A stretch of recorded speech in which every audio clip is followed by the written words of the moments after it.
أما بعد أعوذ بالله من الشيطان الرجيم بسم الله الرحمن الرحيم وذكر فإن الذكرى تنفع المؤمنين سبحان ربك رب العزة عما يصفون وسلام على المرسلين والحمد لله رب العالمين اللهم صل على سيدنا محمد وعلى آل سيدنا محمد وبارك وسلم اللهم صل على سيدنا محمد وعلى آل سيدنا محمد وبارك وسلم اللهم صل على سيدنا محمد وعلى آل سيدنا محمد وبارك وسلم۔ رب کریم کا کروڑ شکر و احسان کہ جس رب نے ہمیں دین کی باتیں سننے کے لیے اس جگہ پر جمع فرمایا۔ یہ عاجز کہا کرتا ہے شادی بیاہوں میں سفر کرنے والے بہت، رسم و رواج پورا کرنے کے لیے سفر کرنے والے بہت، موج مستی کے لیے سفر کرنے والے بہت، لیکن اللہ کی محبت میں سفر کرنے والے بہت کم ہیں۔ آپ لوگ جو یہاں چل کر آئے ہیں یہ صرف اور صرف اللہ کی محبت پر چل کر آئے۔ اللہ تعالیٰ اس محبت اور اس نسبت کی لاج رکھ لے اور اللہ کسی کو محروم نہ فرمائے۔ دوستو، پہلے زمانے کے مقابلے میں آج کے دور میں اللہ پاک نے اسباب کی فراوانی کی ہے۔ پہلے زمانے میں گرمی لگتی تھی، بادشاہ وقت بھی ہاتھ سے پنکھا جھلتا تھا۔ آج کے دور میں اللہ پاک نے آٹومیٹک خود کار پنکھے بندوں کے ذریعے سے ایجاد کروائے اور بندوں کی ضرورتیں پوری ہوتی ہیں۔ بہترین ایئر کنڈیشن ہیں، فریزر ہیں، پنکھے ہیں، یہ اللہ رب العزت نے نظام بنایا۔ اتنے بڑے مجمع تک آواز پہنچانے کے لیے پہلے زمانے میں سوائے منہ در منہ، یعنی ایک آدمی آواز دے پھر دوسرا اس آواز کو آگے پہنچاتا تھا، پھر تیسرا آگے پہنچاتا تھا، اس طرح سے آواز پہنچتی تھی۔ آج اللہ پاک نے ایسے ساؤنڈ سسٹم بندوں کے ذریعے سے ایجاد کرائے کہ ہم اس میں گفتگو کر رہے ہیں اور بیک وقت ہر کونے میں آواز برابر جاری، بلکہ اگر اس کو انٹرنیٹ کے ذریعے سے لائیو کیا جا رہا ہو تو پوری دنیا میں بیک وقت پوری دنیا میں ہر شخص اس آواز کو سن رہا ہے۔ اللہ پاک نے کتنی سہولتیں پیدا فرما دی، لیکن ان سب کے باوجود عملی اعتبار سے یعنی اللہ پاک نے اتنے سارے اسباب مہیا فرمائے، لیکن ہم ان نعمتوں سے پورا فائدہ نہیں اٹھا پا رہے، پورا فائدہ نہیں اٹھا پا رہے۔ ہم شکوے تو کرتے ہیں، جی پہلے طاقتیں بڑی اچھی تھی، دیسی گھی کھایا کرتے تھے، آرگینک سبزی کھایا کرتے تھے اور ان کے قوا بہت اچھے تھے۔ ارے ان کے وہ پہلوان تھے، دیسی گھی کھاتے تھے لیکن پیدل چلتے تھے، بیل گاڑیوں میں سفر کرتے تھے، سائیکلیں ہانکتے تھے۔ آج ڈالڈا کھاتے ہیں لیکن ہوائی جہاز میں اڑتے ہیں، ایئر کنڈیشن میں سفر کرتے ہیں۔ تو اگر جسم کمزور ہے تو اسباب کتنے قوی ہیں یہ بھی تو دیکھو، اس کا شکر ادا نہیں کرتے۔ کئی مرتبہ اس موضوع پہ بھی بات پھرتی ہے کہ پہلے لوگوں نے دیسی گھی کھائے، دیسی غذائیں کھائیں، پہلے لوگوں نے مٹی کھودی، تانبا نکالا، دیگ بنائی، چاول کھا کے چلے گئے، اور آج کے لوگوں نے ڈالڈا کھایا اور اسی تانبے سے کوئل بنائی، پنکھے چلائے، ایئر کنڈیشن بنائے، فریزر بنائے۔ جی ڈالڈا گھی کھا کے، پہلے لوگوں نے دیسی گھی کھا کے ریل گاڑا بنایا، بیل گاڑا بنایا، آج کے لوگوں نے ڈالڈا گھی کھا کے ریل گاڑا بنایا۔ تو اللہ رب العزت نے اگرچہ جسم کے اعتبار سے آج کے دور میں انسانوں کو کمزور بنایا، لیکن اسباب کے اعتبار سے اللہ نے قوی بنایا، تو اس اسباب کا شکر تو ادا کرنا چاہیے۔ خیر، یہ آج اصل جس موضوع پہ بات کرنا چاہ رہا ہے وہ یہ کہ اتنے سب کچھ اسباب اور اللہ کی نعمتیں ہونے کے باوجود ہماری عملی زندگی کا پہلو بڑا کمزور ہے۔ پہلے زمانے میں دیے بتی کی روشنی میں قرآن پاک کی تلاوت کرتے تھے، کتابیں لکھتے تھے، بلکہ دیے بتی کی روشنی میں وہ اتنی کتابیں لکھ گئے کہ آج ٹیوب لائٹ کی روشنی میں ان کو پڑھنا مشکل ہو رہا ہے۔ وہ اخلاص کے زمانے میں ایسی محنت کر کے گئے۔ ہمارے اسلاف میں سے غالباً امام غزالی رحمۃ اللہ علیہ کون تھے، ایک مسئلے پر 40 دلیلیں انہوں نے لکھی، چراغ بجھایا اور آپ کو سو گئے. پھر جب لیٹے تو خیال آیا کہ 41ویں دلیل اس کی یہ ہے. اب چراغ تو گل ہو چکا تھا. پڑوس کے باڑے میں گئے, اس میں چولہے میں پھونک ماری, پھر وہاں سے چنگاری سے انگارہ بنایا, چنگاری سے شعلہ بنایا, اس شعلے سے چراغ جلایا, سنبھال کے لائے, اور اس کو رکھ کر اس کے بعد قلم دوات سنبھالا اور وہ 41ویں دلیل لکھی. ان کے زمانے میں اگر یہ نعمتیں ہوتی تو پتہ نہیں کیا کر کے جاتے. تو جسم کے اعتبار سے ہم لوگ کمزور ہیں, لیکن اسباب کے اعتبار سے قوی ہیں. اللہ پاک نے ڈھیر ساری نعمتیں ہمیں عطا فرمائیں, لیکن ہم ان نعمتوں کی قدردانی نہیں کر رہے, ان نعمتوں کا صحیح استعمال نہیں کر رہے. ہمیں جب اللہ سے ہم بھیک مانگیں اور اپنی ضرورتیں مانگیں, اللہ سے سوال کریں, اس میں سے یہ بھی مانگیں میرے پیارے اللہ نعمتیں دیجیے اور نعمتوں کی قدردانی کی توفیق عطا فرمائیے. یہ بھی تو ہم اللہ سے مانگیں.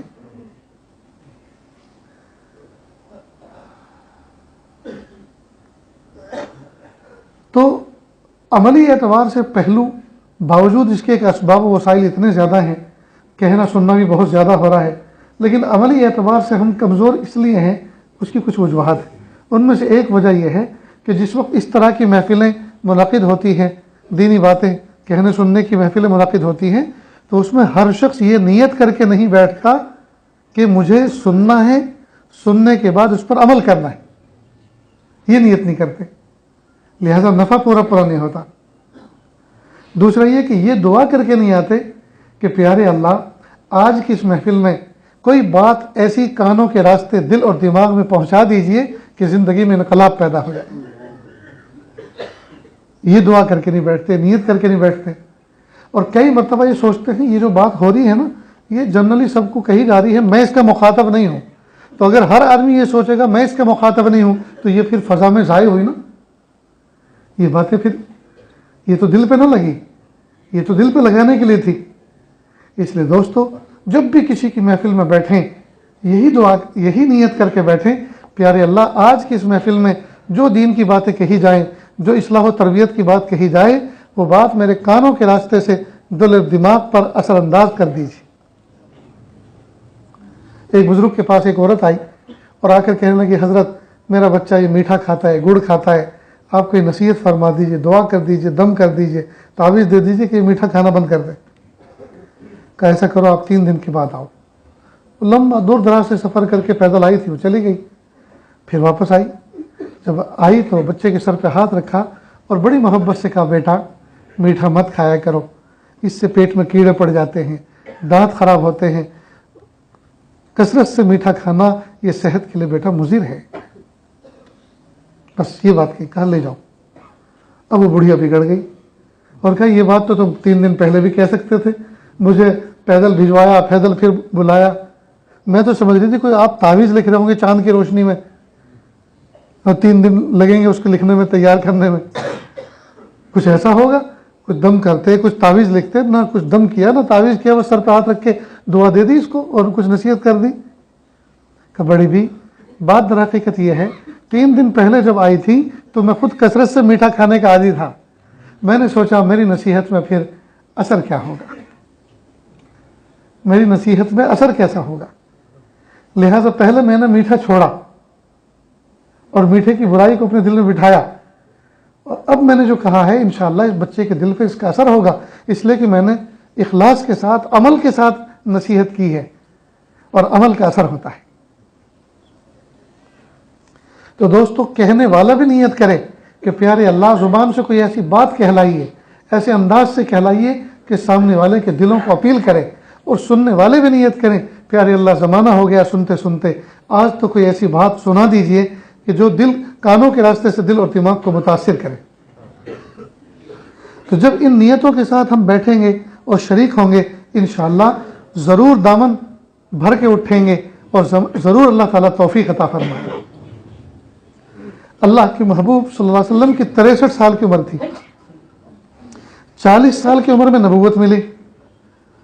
اب بچے کتنے 23 سال کا مختصر سا وقفہ, 23 سال کا مختصر سا وقفہ. اس مختصر سے وقفے میں ہر پشت و بالا میں ہر کچے اور پکے گھر میں کلمہ پہنچا دیا۔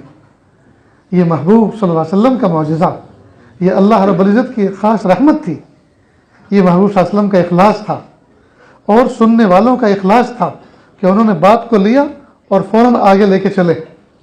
اتنے اطاعت گزار تھے صحابہ کرام کہ ایک صحابی کو اللہ کے محبوب صلی اللہ علیہ وسلم نے فرمایا کہ دیکھو یہ بات میں نے کہہ دی، اب پیچھے مڑ کے مت دیکھنا، جاؤ نکل جاؤ۔ فوراً کوئی بات آئی سنو تو انہوں نے پیچھے مڑ کے نہیں دیکھا بلکہ وہ رجعت قہقری یعنی الٹے قدم پیچھے آئے، تاکہ حضور نے جو فرمایا کہ پیچھے مڑ کے مت دیکھنا اس کے ظاہر پہ بھی عمل ہو جائے، لہٰذا مڑ کے نہیں دیکھا بلکہ پیچھے آئے۔ جی اللہ کے محبوب صلی اللہ علیہ وسلم کیا فرمایا، کیا فرما رہے ہیں، کیا فرمانا تھا، کیا بات یاد آئی آپ؟ پھر اس میں ایک بات ایڈ کی، اب جاؤ، انہوں نے اس پر عمل کیا۔ تو دوستو ہم سنتے سنتے سن ہو چکے، زمانہ ہو گیا لیکن عمل پر کھڑے نہیں ہوئے۔ وجہ اس کی یہ ہے کہ ہم نہ اخلاص کے ساتھ سن رہے ہیں، نہ نیت کی ہے، نہ ارادہ کیا ہے، زندگی بدلنے کا ارادہ ہی نہیں کیا تو زندگی بدلے گی کیسے؟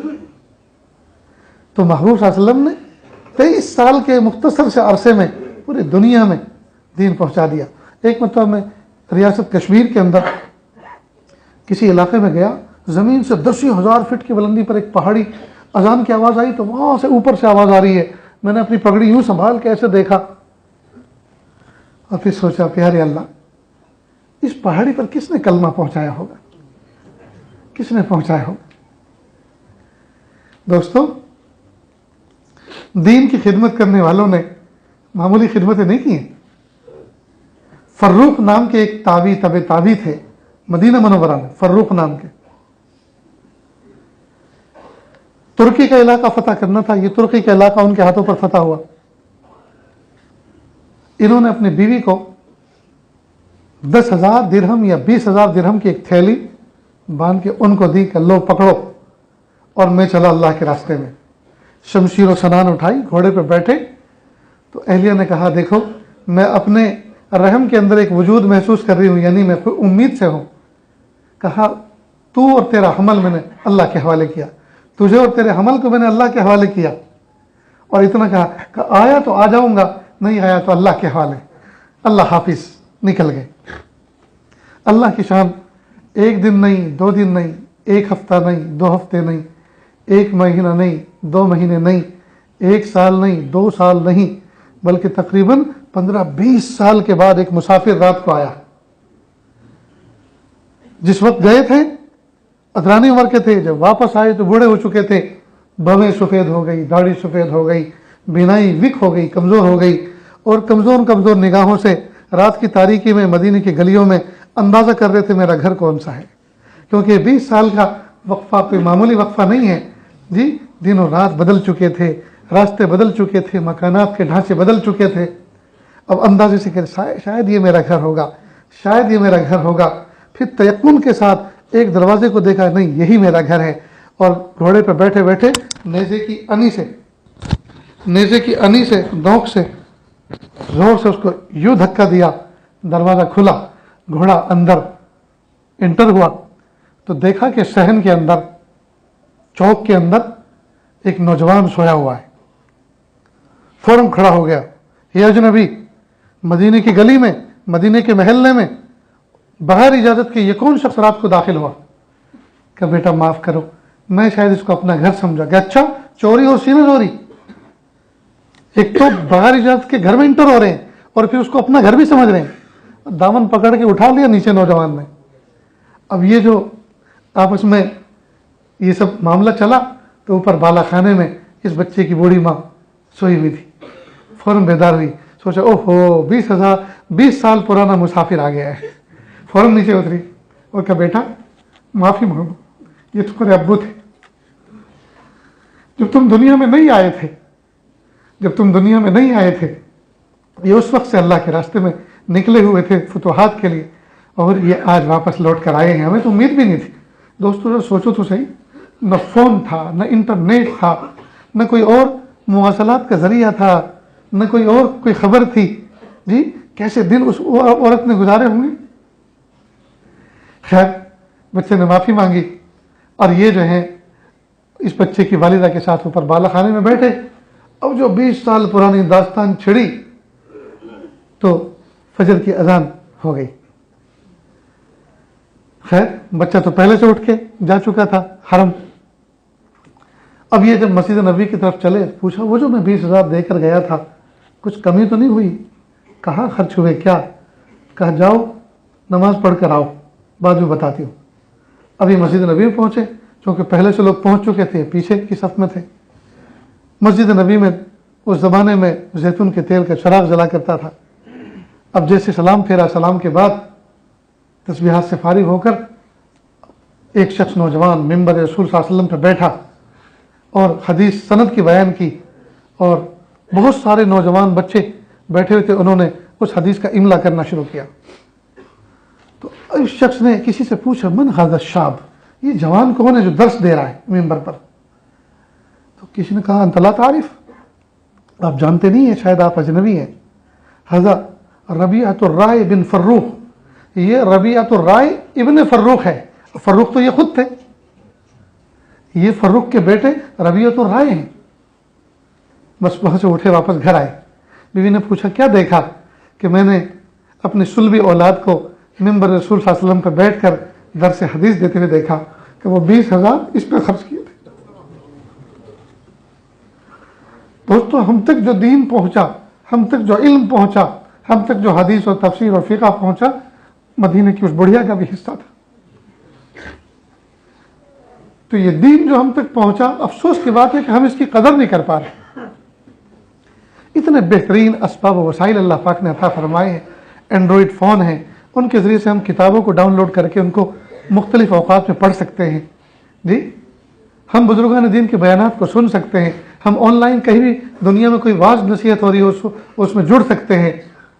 اتنے سارے اللہ پاک نے اسباب و وسائل دیے, لیکن ہم اسباب و وسائل کو شیطان کی ترجمانی کے لیے, شیطان کو خوش کرنے والے کاموں میں تو اپنی انرجی کو لوس کر رہے ہیں, لیکن ہم اپنے بچوں کو اور بچے اپنی صلاحیتوں کو دین کی اشاعت کے لیے, دین کی ترجمانی کے لیے, دین سیکھنے کے لیے ان سب اسباب و وسائل کو استعمال نہیں کر رہے. تو محبوب صلی اللہ علیہ وسلم نے مختصر سے 23 سال کے عرصے میں ہر پشت و بالا میں, ہر کچے پکے گھر میں, ہر نیچے اوپر کے محلوں میں یہ دین پہنچا دیا. یہ ان کے اخلاص کی بنیادوں پر پہنچا, یہ اخلاص کی بنیادوں پر پہنچا. ان کے اندر طلب تھی, ان کے اندر اخلاص تھا, ان کے اندر تڑپ تھی. اللہ تعالیٰ یہ تڑپ اور یہ طلب, یہ اخلاص, یہ دولت ہمیں بھی عطا فرما دے. تو محبوب صلی اللہ علیہ وسلم نے جو دین کی تعلیمات عام کی اور جو دین کی تعلیمات پہنچائیں, اس میں سے ایک بنیادی وجہ یہ تھی کہ اللہ کے محبوب صلی اللہ علیہ وسلم کا دل نرم تھا, نرم دلی تھی. شفقت اور رحمت محبوب صلی اللہ علیہ وسلم کے سینے میں کوٹ کوٹ کے بھری ہوئی تھی. اس لیے جس عالم میں, جس طالب علم میں, جس داعی میں یہ صفت ہوگی, لوگ اس کی طرف کھینچے کھینچے آئیں گے. اور جو ہر وقت 11,000 کی لائن لے کر بیٹھا ہوگا, ہر وقت ہیٹر بن کے بیٹھا ہوگا, ہر وقت پھوں پھاں کرتا ہوگا, کوئی آدمی اس کے پاس لگے گا نہیں. آج کے دور میں کوئی آدمی اس کے پاس لگے گا نہیں, کیونکہ طلب بہت کمزور ہو گئی. آج کے دور میں تو چائے پلا کے اگر کسی کو دین کی بات سکھائی جا سکتی ہو اور وہ چائے پی کر سننے کے لیے تیار ہو تو پلا دو, سودا سستا ہے.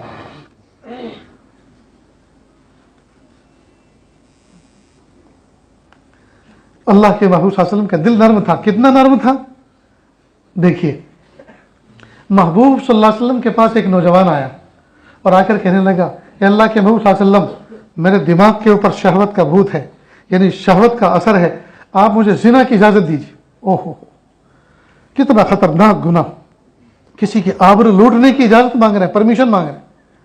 مجھے زنا کی اجازت دیجیے. کس کے سامنے؟ وہ ذات نبی جس کے سامنے فرشتے بھی شرماتے تھے, اس سے کہہ رہے ہیں مجھے زنا کی اجازت دو. اللہ کے محبوب صلی اللہ علیہ وسلم نے یہ نہیں کہا, اچھا میرے سامنے جرأت, اپنے صحابہ کی طرف ذرا اشارہ کرتے, اس کا بھوت اتارو ذرا, خبر لو جی, اور ہوئے نا حضرت عمر فاروق اعظم. لیکن نہیں, محبوب صلی اللہ علیہ وسلم نے بہت پیارے انداز سے اس سے کہا, بیٹا ایک بات یہ بتاؤ کہ اگر یہی اجازت کوئی آدمی مجھ سے تمہاری بہن کے ساتھ یہ عمل کرنے کے لیے تو ہرگز نہیں. کہ ماں کے ساتھ کہ خبردار, ہرگز نہیں کہ وہ بھی کسی کی بہن ہوگی، وہ بھی کسی کی ماں ہوگی.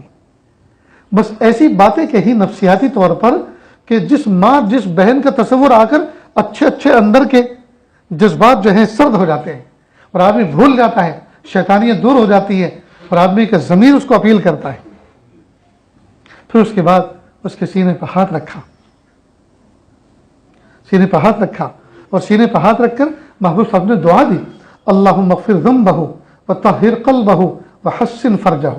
اللہ اس کی مغفرت فرما، اللہ اس کے گناہوں کو معاف فرما اور اس کے دل کو پاک فرما اور اس کی شرمگاہ کی حفاظت فرما.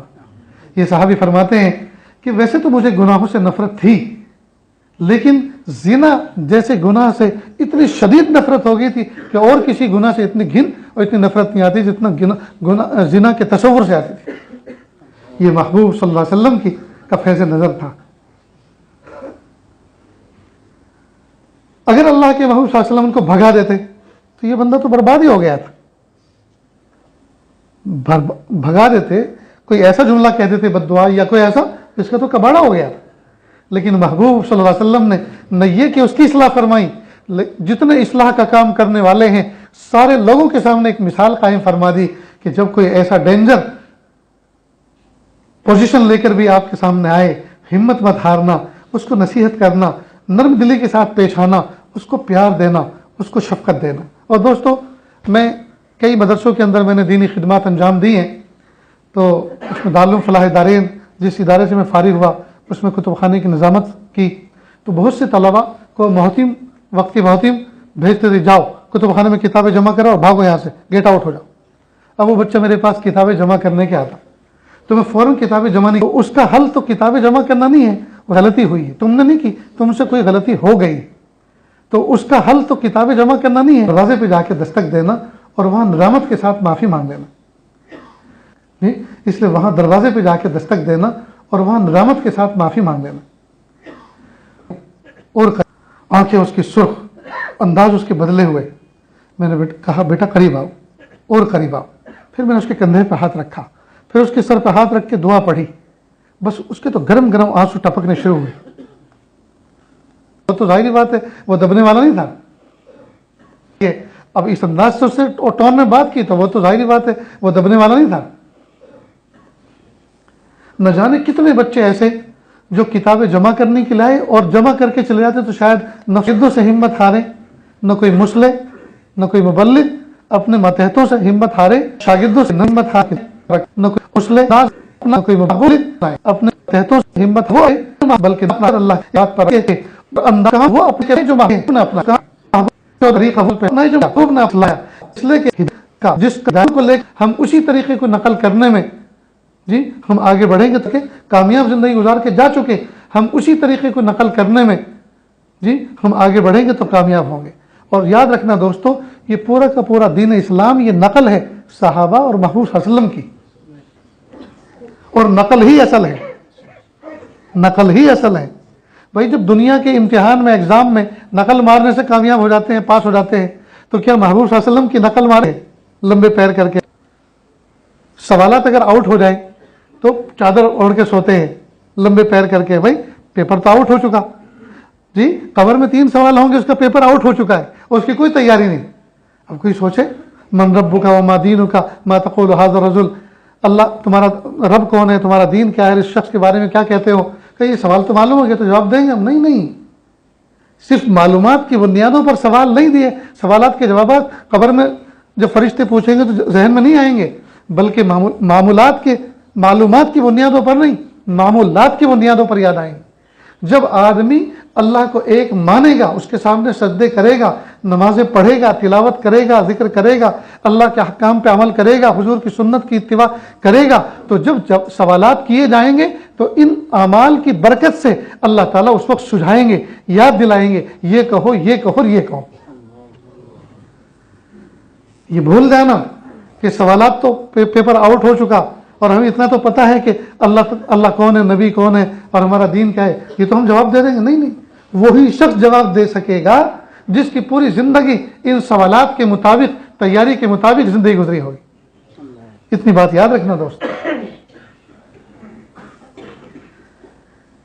تو ہمیں چاہیے کہ ہم دین کا کام کرنے میں، دین کی اشاعت کرنے میں اللہ کے محبوب صلی اللہ علیہ وسلم کا طریقہ اپنائیں۔ تو محبوب صلی اللہ علیہ وسلم کی ایک خوبی یہ تھی، محبوب صلی اللہ علیہ وسلم کا دل نرم تھا۔ تو ہمیں اپنے دل کو نرم کرنا ہوگا، دل کو نرم کرنا ہوگا، محبت اور شفقت اور پیار سے اپنے دل کو بھرنا ہوگا۔ پھر جب ہم اس جذبے کے ساتھ جو بات کہیں گے، سامنے والے کے دل پر اثر پڑے گا اور بندہ بات ماننے کے لیے تیار ہوگا۔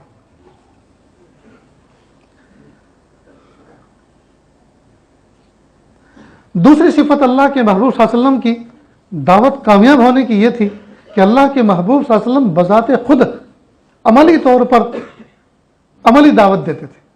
یعنی ایک تو یہ ہے کہ بھائی ہدایت پر آ جاؤ، ایک تو یہ ہے کہ آپ جو ہے نماز پڑھو، ایک تو یہ ہے کہ آپ قرآن پڑھو، اور ایک یہ کہ اللہ کے محبوب صلی اللہ علیہ وسلم جو کہتے تھے وہ خود کرتے تھے۔ اور عملی دعوت زیادہ مؤثر ہوتی ہے قولی دعوت کے مقابلے میں۔ لہذا اللہ کے محبوب صلی اللہ علیہ وسلم نے نماز کا حکم دیا اور کہا 5 وقت کی نماز تم پہ فرض ہے۔ ہمیں تو کہا 5 وقت کی فرض ہے، اور خود اشراق بھی پڑھی، چاشت بھی پڑھی، تہجد بھی پڑھی، اوابین بھی پڑھی، صلاۃ التسبیح بھی پڑھی۔ کتنی نمازیں محبوب نے پڑھی؟ معلوم ہوا کہ جب ہمیں نماز کا حکم دیا محبوب صلی اللہ علیہ وسلم نے تو خود اس پر اس کے اعلیٰ درجے پر عمل کر کے دکھایا۔ معلوم ہوا وہ دعوت وہی زیادہ مؤثر ہوتی ہے جس پر کہنے والا اپنے قول پر عمل کرنے والا بھی ہو۔ آج باتیں اثر اس لیے نہیں رکھ رہی سامنے والوں کے دلوں پر کہ کئی مرتبہ کہنے والا خود اپنی باتوں پر عمل کرنے والا نہیں۔ اللہ ہم سب کو عمل کرنے والا بنائے۔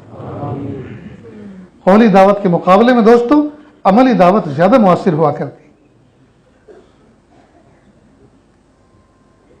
اب ہم نے گٹکا کھا رکھا ہے، پان بیڑی سگریٹ، خود بد عمل ہیں، اور یہی نصیحت ہم دوسروں کو کر رہے ہیں۔ کون ہماری بات پہ عمل کر لے گا؟ ایک باپ ہے، 2 انگلیوں کے درمیان سگریٹ بیڑی دبائی ہوئی ہے، دھواں اس کو اڑ رہا ہے، اور بچہ اسموکنگ کرتے ارے شروع کر دی تو نے، شرم نہیں آتی؟ اب وہ بچہ اگرچہ باپ کے سامنے ادباً کچھ نہیں کہہ رہا، لیکن اس کا دل تو بے چین ہے نا۔ وہ تو کہہ رہا مجھے تو کہہ رہے شرم نہیں آتی، اور شرم خود کو نہیں آ رہی، اور یہ مجھے نصیحت کر رہے ہیں اور انگلی چغلی کر رہی ہیں کہ اس میں سے دھواں اٹھ رہا ہے۔ تو اگرچہ بچہ ہمارے سامنے ادب کی وجہ سے کچھ نہ کہہ سکے، لیکن اس کا دل تو مطمئن نہیں ہوگا نا، دل تو شکوہ کرے گا کہ باپ اس بات کی مجھے نصیحت کر رہا ہے جس پر خود اس کا عمل نہیں۔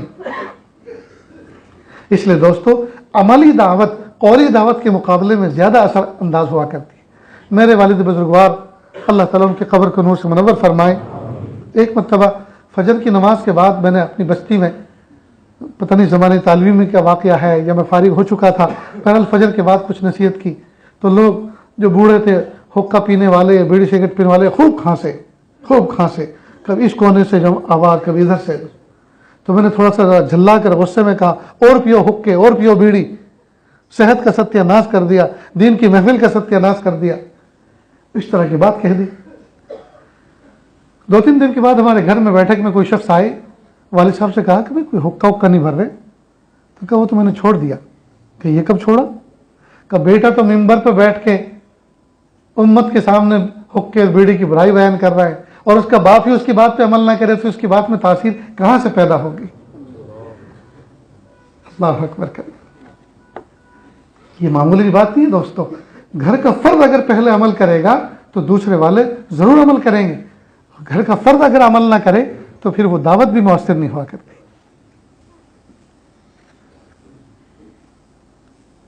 تو اللہ کے محبوب صلی اللہ علیہ وسلم نے جس بات کا امر لوگوں کو کیا، جس بات کی دعوت لوگوں کو دی، سب سے پہلے عملی نمونہ اس کا خود کر کے دکھایا۔ مثلا محبوب صلی اللہ علیہ وسلم فرمایا روزے رکھو۔ اللہ پاک نے 1 مہینہ روزہ رکھنے کا حکم دیا، تو جہاں لوگوں کو 1 مہینہ فرض روزوں پر ابھارا، خود کا حال یہ تھا ہفتے میں 2 روزے رکھتے تھے، پیر کے دن، جمعرات کے دن، جی، اور ایام 20 چاندنی رات کے جو دن ہوتے ہیں ان میں روزے رکھتے تھے، 15ویں شعبان کا رکھتے تھے، اور نہ جانے کتنے روزے رکھتے تھے۔ تو دیکھیے ہمیں تو کہا 1 مہینے کے روزے رکھو، اور خود 1 مہینے کے بھی رکھے اور اس سے زیادہ رکھ کے دکھائے، ششید کے روزے رکھ کے دکھائے۔ معلوم محبوب صلی اللہ علیہ وسلم نے جو دعوت دی اس کا پہلا اس پر اپنے اوپر اس کو اپلائی کر کے دکھایا۔ عملی دعوت محبوب صلی اللہ علیہ وسلم دی، محبوب صلی اللہ علیہ وسلم کا عملی پہلو مضبوط تھا۔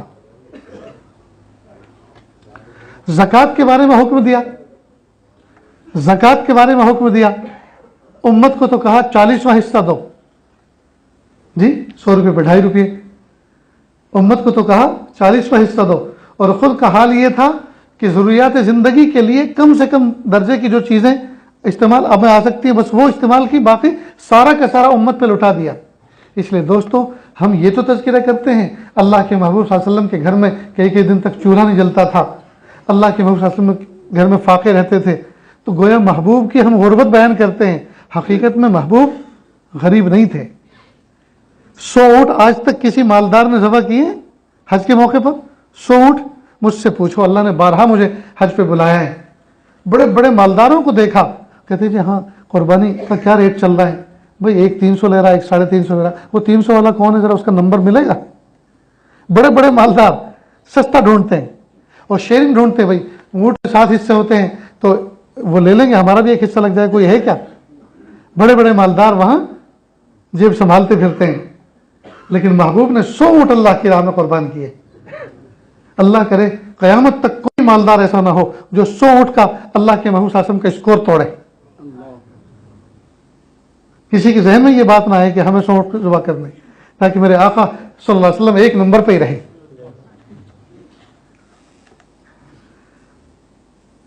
تو دیکھیے، تو ہم لوگ جو ہیں محبوب صلی اللہ علیہ وسلم کی یہ حالت تو بیان کرتے ہیں، لیکن یہ کبھی نہ سمجھے کہ اللہ کے محبوب صلی اللہ علیہ وسلم غریب تھے، غریب نہیں تھے، مالدار تھے، مال اپنی ذات پہ خرچ نہیں کیا، یہ امت پہ خرچ کیا۔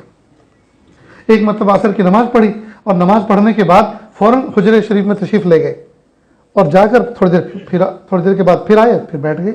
صحابہ نے پوچھا اللہ کے رسول صلی اللہ علیہ وسلم آج آپ کا ایک عمل عجیب دیکھا کہ آپ نماز کے سلام پھر کے کمرے میں گئے پھر واپس آئے، تو کہا اصل میں میرے نماز کے اندر خیال آیا کچھ درہم و دینار گھر میں باقی تھے تو میں ان کو ٹھکانے لگا کر آیا ہوں، ایسا نہ ہو کہ میرے گھر کے اندر ایک رات ایسی گزر جائے جس میں وہ درہم و دینار رکھے رہیں اور ضرورت مند ضرورت کے اعتبار سے پریشان رہے۔ میں نے سوچا کہ اس کو واپس اس کو پہنچاؤں اس کے حق تک، اس حق کو حقدار تک پہنچا دیں۔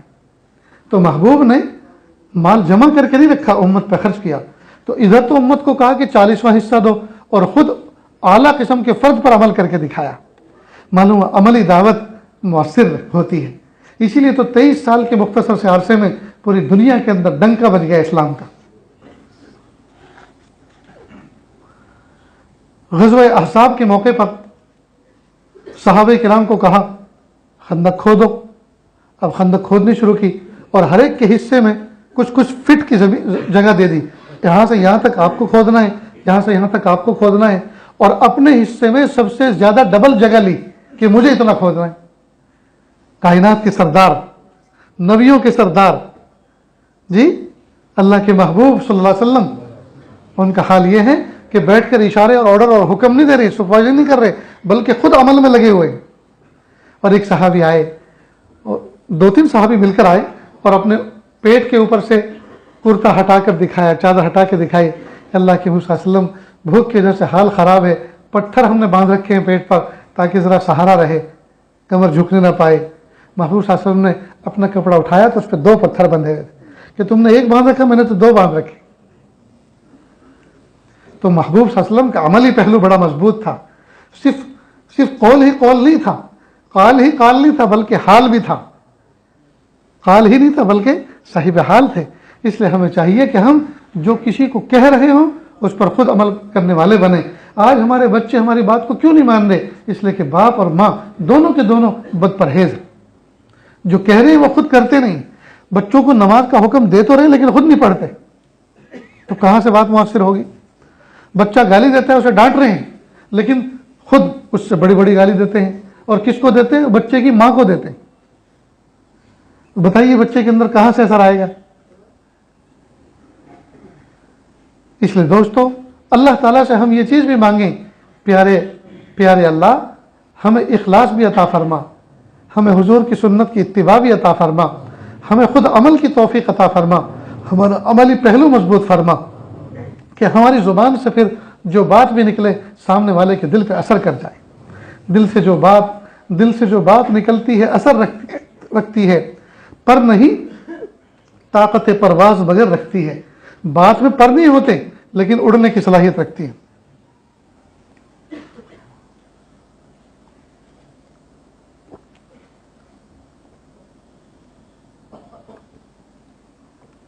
بارک اللہ۔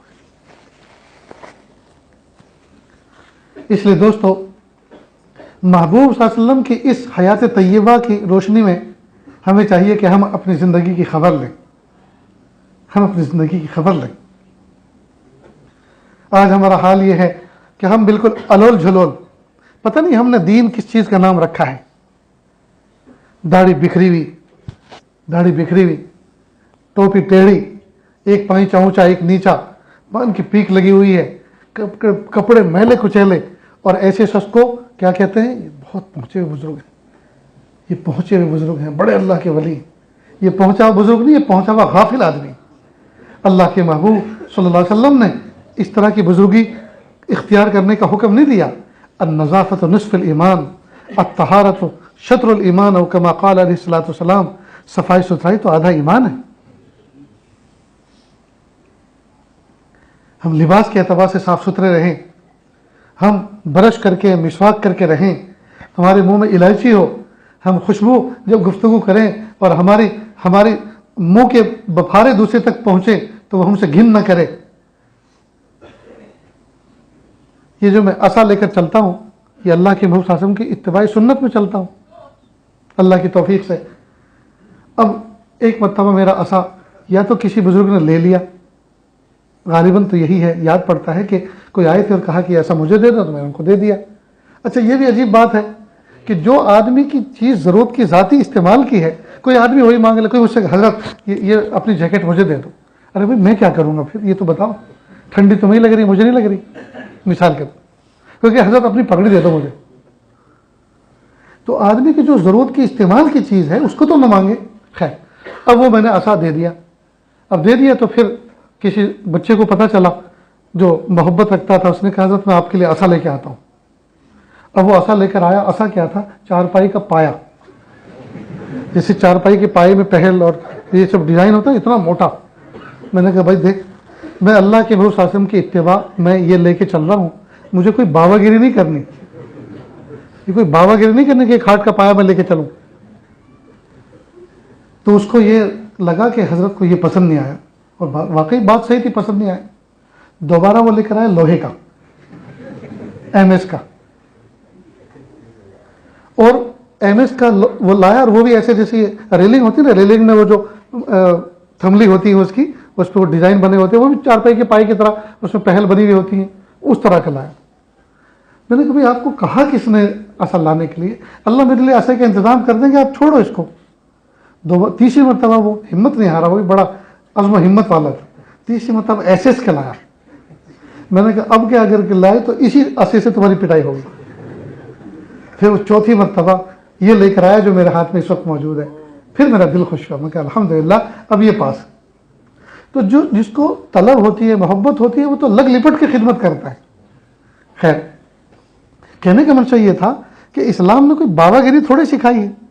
اسلام اور مسلمان تو ترجمان ہوتا ہے دین کا، اس کا بولنا دعوت، اس کا چلنا دعوت، اس کا پہننا دعوت، اس کا بیٹھنا دعوت، اس کا سونا دعوت، یہ مومن سراپا دعوت ہے۔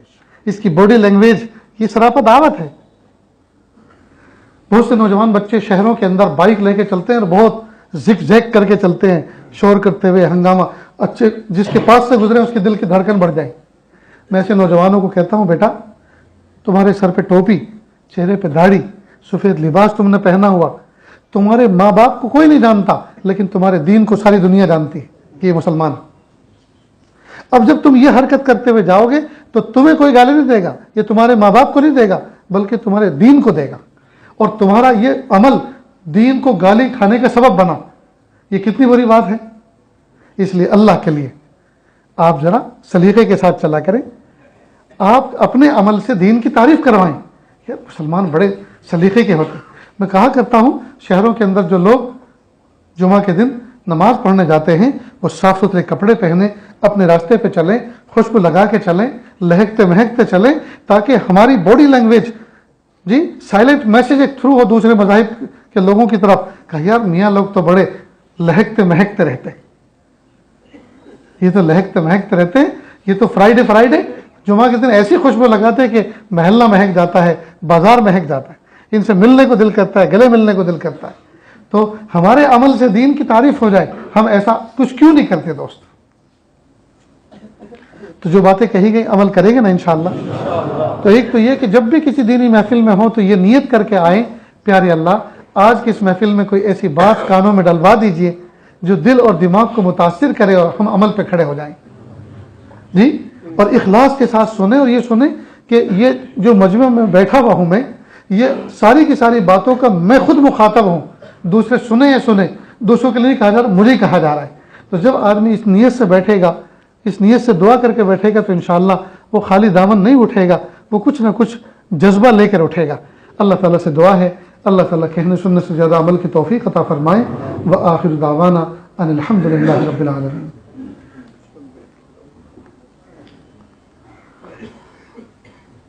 دعا سے پہلے بہت سے حضرات اس نیت کے ساتھ شریک ہوتے ہیں کہ ہم توبہ طائب ہو کر بیعت کر کے اپنی زندگی صاف ستھری کر کے گزاریں گے اور اللہ کے محبوب بندے بن کر زندگی گزاریں گے۔ تو یہ آج کلمات پڑھاتا ہے، میرے پیچھے پیچھے توبہ کی نیت سے اخلاص کے ساتھ پڑھتے چلیں۔ بسم اللہ الرحمن الرحیم۔ لا الہ الا اللہ محمد الرسول اللہ صلی اللہ علیہ وسلم۔ اشہد ان لا الہ الا اللہ واشہد ان محمدا عبدہ ورسولہ۔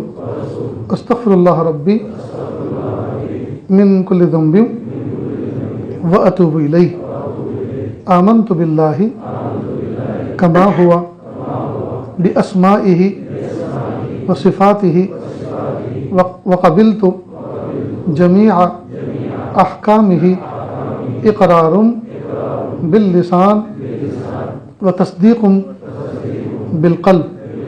وصلی اللہ تعالی علی خیر خلقہ محمد وعلی آلہ واصحابہ اجمعین برحمتک یا ارحم الراحمین۔ اللہ کا شکر، کلمات پڑھنے کے بعد توبہ طائب ہوں گے، اللہ تعالیٰ اس توبہ کو قبول فرمائے۔ 3 تسبیح صبح، 3 تسبیح شام پڑھیں، استغفار، درود شریف، تیسرا کلمہ۔ اس کے علاوہ پاؤ پارا آدھا پارا قرآن پاک کی تلاوت کریں، نمازوں کا اہتمام کریں سنت و نوافل کے اہتمام کے ساتھ، اور ہمارے ذمے حقوق اللہ، حقوق العباد جو بھی باقی ہیں ان کو آج ہی سے فکر کریں ان کو ادا کرنے کی۔ جس کا لے رکھا ہے دے دیں، جس کا چرا رکھا ہے چھپا رکھا ہے ادا کر دیں جی۔ اسی طرح جو نمازیں باقی ہیں ہر نماز کے ساتھ ایک نماز زندگی کی پڑھ لیں، اور نماز پڑھنے کے بعد پھر اللہ سے معافی بھی مانگیں، پیارے اللہ وہ نماز جو پتہ نہیں کب مجھ پر فرض تھی، اللہ آج میں نے اس کو ادا کیا ہے، اس کی قضا کی ہے، یا اللہ یہ جو لیٹ میں نے کیا ہے، جو مجھے گناہ ہوا، اللہ اس گناہ توبہ کے ذریعے سے میرے اس گناہ کو معاف کر دیجیے۔ اور عشاء کی نماز کے ساتھ فطر کا اعادہ کرنا یہ بھی ضروری ہے، اس کی بھی قضا کی جاتی ہے، باقی سنن اور نوافل کی قضا نہیں ہوتی۔ تو ہر روز ایک نماز سے پہلے جی، ہر نماز سے پہلے ایک وقت کی نماز جو ہے قضا کر لیا کریں۔ تو اس طرح سے جو زندگی کی قضا نمازیں ہیں وہ بھی ادا ہو جائیں گی، اور مالی اعتبار سے حقوق العباد جو بھی ہمارے ذمے ہیں ہم ان کو ادا کرنے کی کوشش کریں۔ جب سچی نیت کریں گے تو اللہ تعالیٰ اسباب بھی مہیا فرمائیں گے۔ جو آدمی قرض دینے کی سچی نیت کرتا ہو، اس کے لیے کوشش بھی کرتا ہو، اور اسی دوران اس کا انتقال ہو جائے، اس کی زندگی نے وفا نہ کی، قیامت کے دن اللہ پاک ایسے بندوں کے معاملات کو سورٹ آؤٹ کریں گے، صلح کرائیں گے۔ کیسے؟ قرض خواہ سے کہیں گے یہ محل کیسا لگ رہا ہے؟ پیارے اللہ یہ تو بہت اچھا ہے، چاہیے؟ کہ کیوں نہیں؟ کہ اس کا قرض معاف کر دو اور یہ لے لو۔ اللہ اس طرح سے ادا کریں۔ لیکن یہ کون ہوں گے؟ جو قرض دینے کی بھی نیت کرتے ہوں گے اور دینے کے لیے اسباب بھی اختیار کرتے ہوں گے، سچی نیت ہوگی، لیکن ان کی زندگی نے وفا نہ کی۔ اگر وفا کرتے تو زندگی بھر کما کے وہ دے دیتے، وفا نہ کی تو پھر اللہ پاک اپنی طرف سے اپنی رحمت سے اس طرح سے سورٹ آؤٹ کرائیں گے۔ تو اس لیے دوستو حقوق اللہ اور حقوق العباد کے اعتبار سے ہلکے پھلکے ہو کر رہیں۔ تو جو باتیں بتائیں عمل کریں گے نا انشاءاللہ۔ اور گناہ زیرو کر دیں دوستوں، ہر قسم کے گناہ۔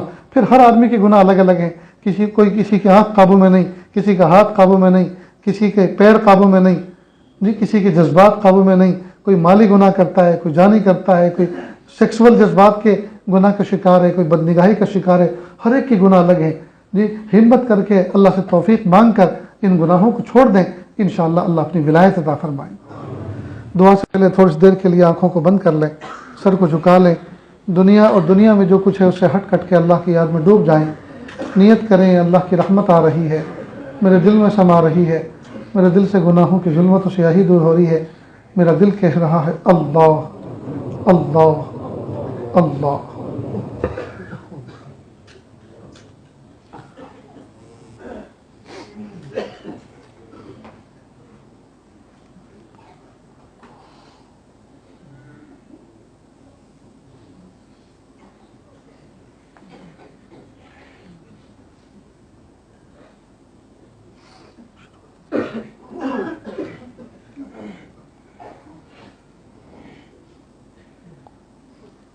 بخش دے میرے مولا مجھے،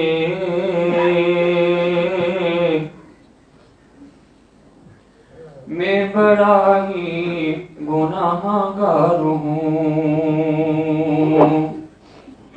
میں بڑا ہی گناہ گار ہوں، تیرا اقراری مجرم ہوں میں، اور مجبور و لاچار ہوں، میں سراپا خطا ہی خطا، تو ہے بے حد عطا ہی عطا، میں سراپا خطا ہی خطا، تو ہے بے حد عطا ہی عطا، تو غفار و ستار ہے، میں گناہوں کا انبار ہوں، بخش دے میرے مولا مجھے، میں بڑا ہی گناہ گار ہوں، میں بڑا ہی گناہ گار ہوں، یہ بھی سچ ہے کہ گندا ہوں میں، کچھ بھی ہوں تیرا بندہ ہوں میں، یہ بھی سچ ہے کہ گندا ہوں میں، کچھ بھی ہوں تیرا بندہ ہوں میں، کچھ بھی ہوں تیرا بندہ ہوں میں، میرے سینے میں توحید ہے، میں نبی کا فدا کروں، بخش دے میرے مولا مجھے، میں بڑا ہی گناہ گار ہوں، مجھ کو کہتی ہے دنیا تیرا، تجھ کو سب کچھ ہے میرا پتا، تجھ کو سب کچھ ہے میرا پتا، مجھ کو کہتی ہے دنیا تیرا،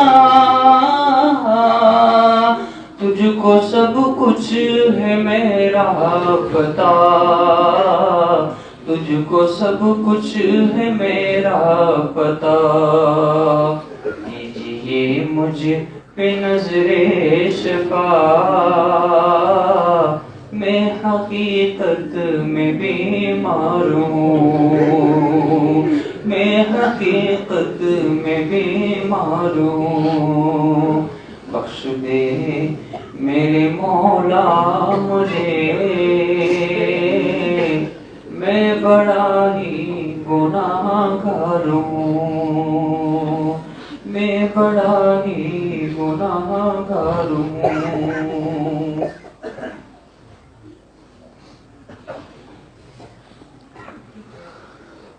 لا الہ الا اللہ سبحان الملک العلی الوہاب. ہاتھ اٹھا لیجیے, دعا کریں. بسم اللہ الرحمن الرحیم. لا احصی ثناء علیک انت کما اثنیت علی نفسک رب اغفر وارحم وانت خیر الراحمین. حسبی اللہ لا الہ الا ہو علیہ توکلت وہو رب العرش العظیم. اللہ جی ہم ظاہر میں آپ کے بندے, حقیقت میں نہایت گندے. اللہ ہمارے دلوں کی گندگی کو دور فرما, ہمیں اپنی بندگی کے سلیقہ عطا فرما. شرمندگی والے کاموں سے ہماری حفاظت فرما, برے دن سے, بری بات سے, بری رات سے, برے انجام سے ہماری حفاظت فرما, سوء خاتمہ سے ہماری حفاظت فرما. اللہ جی یہ ہاتھ اٹھائے جانے کے قابل نہیں اور یہ زبان کو سوال کرنے کے قابل نہیں. آپ سے نہ مانگے تو کس سے مانگیں, آپ سے سوال نہ کریں تو کس سے سوال کریں. ایک کمزور ایک قوی کے دروازے پر, ایک سائل ایک سخی کے دروازے پر, ایک محتاج ایک غنی کے دروازے پر حاضر ہے. میرے پیارے اللہ رحم فرما دیجئے. اللہ جمعرات کا دن ہے, یہ اللہ شب جمعہ ہے. پیارے اللہ ہمارے علاقوں کے اندر کچھ فقیر جمعرات کے دن آتے ہیں محلوں میں اور صدا لگاتے ہیں جمعرات بھلی مراد. میرے پیارے اللہ جمعراتی فقیر جمعرات کو آ کر جب صدا لگاتے ہیں گھر کے معصوم بچے بھی دوڑ کے جاتے ہیں, امی جمعراتی فقیر آیا ہے, جمعراتی فقیر آیا ہے. ہفتے میں نظر نہیں آتا, صرف جمعرات کو آتا ہے, امی دے دو کچھ, اس کو دے کے آتے ہیں. میرے پیارے رب ہم جمعراتی فقیر ہیں. اللہ ہمارے علاقوں میں جمعرات کے فقیر محروم نہیں رہتے. اللہ آپ نے بھی محروم نہ فرمائیے, اللہ محروم نہ فرمائیے, اللہ محروم نہ فرمائیے. اللہ دے دیجئے, اللہ بخشش دے دیجئے, مغفرت دے دیجئے, محبت دے دیجئے, معرفت دے دیجئے, تعلق دے دیجئے, قرب دے دیجئے, ولایت دے دیجئے. کہ اللہ اپنی محبت کاملہ دے دیجئے, معرفت کاملہ دے دیجئے. اللہ جی دے دیجئے, اللہ جی دے دیجئے. اللہ رزق حلال دے دیجئے, اللہ صحت کاملہ دے دیجئے. کہ اللہ رزق حلال دے دیجئے. میرے پیارے اللہ دے دیجئے. اللہ آپ کے پاس نعمتوں کے خزانے ہیں اور آپ نے بنائے ہیں دینے کے لیے, آپ کے کسی کام کے نہیں ہیں. اللہ ہم بیٹھے ہیں لینے کے لیے. اللہ جی دے دیجئے نا, اللہ دے دیجئے. پیارے رب دے دیجئے, سوہنے رب دے دیجئے, اچھے رب دے دیجئے, اچھے اللہ دے دیجئے. آپ کے سوا ہمارا کوئی رب نہیں. اللہ رات کی تاریکی میں یا اللہ اگر کوئی فقیر محلے میں آ کر یہ صدا لگائے, او اونچے دروازے والوں, او اونچی کھڑکی والوں, میں تمہارے گاؤں کا ایک پردیسی فقیر ہوں, تمہارے بس اڈے پہ سویا ہوا تھا, مجھے بھوک نے سونے نہ دیا, میں مجبور ہو کر اٹھا ہوں اور صدا لگا رہا ہوں, مجھے آدھی روٹی اور ایک چمچ سالن دے دو, میں بھی کھا کے اور ایک گھونٹ پانی پی کر تمہاری طرح میٹھی نیند سو جاؤں گا. میرے پیارے اللہ یہ صدا سن کر ظالم سے ظالم, جابر سے جابر آدمی بھی اٹھے گا اور اپنی بیوی کے مونڈھے پکڑ کے ہلائے گا اور کہے گا پیاری اٹھ, دیکھ نعمت خانے میں روٹی ہو, ڈلیا کھول, دیکھ اگر ہو تو دے دے اور نہیں ہے تو 2 روٹی کا جلدی سے آٹا گوندھ کر روٹی پکا دے. یہ کوئی سچا فقیر, بھوکا فقیر روٹی کا سوال کر رہا ہے. اے میرے پیارے رب اندھیری رات میں اگر کوئی روٹی کا سوال کرے, وہ فقیر کبھی محروم نہیں رہا کرتا, اس کی جھولی میں روٹیوں کی بارش ہو جایا کرتی ہے. اللہ جی لیکن میرے پیارے اللہ یہ بھی سچ ہے اور حقیقت ہے کہ روٹی کا فقیر اگر روٹی مانگے اور ایک دروازے سے کہہ دیا جائے مائی معاف کرو روٹی نہیں ہے ختم ہو گئی, تو دوسرے دروازے والا دے دیتا ہے, دوسرے دروازے والا بھی عذر کرے تو تیسرے دروازے والا دے دیتا ہے. غض روٹی کا فقیر محلے سے کبھی خالی ہاتھ نہیں جایا کرتا. اللہ جی ہم اس وقت آپ سے روٹی کا سوال نہیں کر رہے, اللہ اس وقت ہم آپ سے ہدایت کے سوال کر رہے ہیں, اور ہدایت ملتی ہے صرف اور صرف آپ کے دروازے سے. اگر آپ نے عذر کر دیا, آپ نے انکار کر دیا کہ اللہ آپ کے در کے سوا کوئی در نہیں, آپ کے گھر کے سوا کوئی گھر نہیں, میرے پیارے اللہ محروم رہ جائیں گے, محروم رہ جائیں گے. کہ اللہ کفر کا کلمہ پڑھ لیں گے, شرک کا کلمہ پڑھ لیں گے, نہ جانے کہاں گھنٹی بجاتے پھریں گے. اے میرے پیارے اللہ, اے میرے پیارے اللہ ہدایت دے دیجیے, ہدایت دے دیجیے, ہدایت دے دیجیے, ہمیں دے دیجیے, ہماری نسلوں کو دے دیجیے, ہماری دوست احباب کو دے دیجیے, ہمارے ملنے والوں کو دے دیجیے. محروم نہ فرمائیے, محروم نہ فرمائیے, محروم نہ فرمائیے. میرے پیارے اللہ ہم نے مانا کہ حساب کتاب برحق ہے, ہم نے مانا قیامت کے دن آپ حساب کتاب ضرور لیں گے, لیکن میرے پیارے اللہ ہم نے دنیا میں دیکھا ایک باپ 2000 کا نوٹ بچے کو دے اور کہ بیٹا بازار جاؤ, کچھ کولڈ ڈرنک لے کر آؤ, کچھ فروٹ لے کر آؤ, کچھ مٹھائی لے کر آؤ, گھر میں مہمان آنے والے ہیں. جب بچہ لے کر آتا ہے باپ پوچھتا ہے بیٹا لائے؟ جی ابو لایا. کیا کیا لائے, کتنے کا لائے؟ بچہ سب حساب دیتا ہے. اور باپ حساب اس لیے لیتا ہے کہ بقیہ پیسوں کی اس کو ضرورت ہے۔ میرے پیارے اللہ، آپ قیامت کے دن ہمارا حساب کتاب کیوں لیں گے؟ اللہ آپ کو کس چیز کی ضرورت ہے؟ میرے پیارے اللہ، کس چیز کی ضرورت ہے؟ اللہ جی ہمیں معاف کر دیجیے، میرے اللہ ہمیں ایسے ہی معاف کر دیجیے، بس ہمیں یوں ہی معاف کر دیجیے۔ اللہ اگر آپ حساب کتاب لینے پر آ گئے، ہم تو چائے کی ایک پیالے کا بھی حساب نہیں دے سکتے، ایک صبح اور شام کے دسترخوان کا بھی حساب نہیں دے سکتے، ایک باسی روٹی کا بھی حساب نہیں دے سکتے۔ میرے پیارے اللہ، آپ ہمیں معاف کر دیجیے، ہم آپ کے بندے ہیں، محبوب صلی اللہ علیہ وسلم کے امتی ہیں، آپ کا کلمہ پڑھنے والے ہیں۔ یا اللہ، پیر کے ناخن سے لے کے سر کے بال تک بدن کا رواں رواں گنہگار ہے، لیکن ہمارے 5 فٹ کے جسم میں 4 انگل کا ایک عضو ایسا بھی ہے جس نے آج تک آپ کی نافرمانی نہیں کی، اور وہ ہے ہماری پیشانی، وہ ہے ہمارا ماتھا۔ جب سے ہوش سنبھالا ہے آپ کے سامنے، اللہ آپ کے علاوہ کسی اور کے سامنے یہ پیشانی نہیں جھکی، اس نے سجدہ صرف آپ کو کیا ہے، اور قیامت تک پیارے اللہ صرف یہ پیشانی آپ کے سامنے جھکے گی۔ یہ کٹ تو سکتی ہے لیکن جھک کسی کے سامنے نہیں سکتی۔ میرے پیارے اللہ، یا اللہ اس کی توحید پر یا اللہ پاس و لحاظ کر لیجئے، اور اسی کی وفاداری کے طفیل پورے جسم کی مغفرت فرما دیجئے۔ یا اللہ اس محفل میں نہ جانے کتنے دکھیارے، نہ جانے کتنے غم کے مارے بیٹھے ہیں، اللہ سب کی دلی تمناؤں کو پورا فرما، دلی آرزوؤں کو پورا فرما۔ یا اللہ ادارے کے اندر جو ادھورا کام تعمیر کے چل رہا ہے، یا اللہ عافیت کے ساتھ پائے تکمیل تک پہنچا دیجئے۔ میرے پیارے اللہ اس ادارے کو قبول فرما۔ یا اللہ جتنے مدارس دینیہ، مکاتب قرآنیہ، مساجد اسلامیہ ہیں، اللہ سب کی جہت ستہ سے حفاظت فرما۔ پیارے اللہ سب پر رحمت نازل فرما، کام کرنے والوں میں اخلاص عطا فرما، کام کرنے والے عملے میں یا اللہ باہمی محبت عطا فرما۔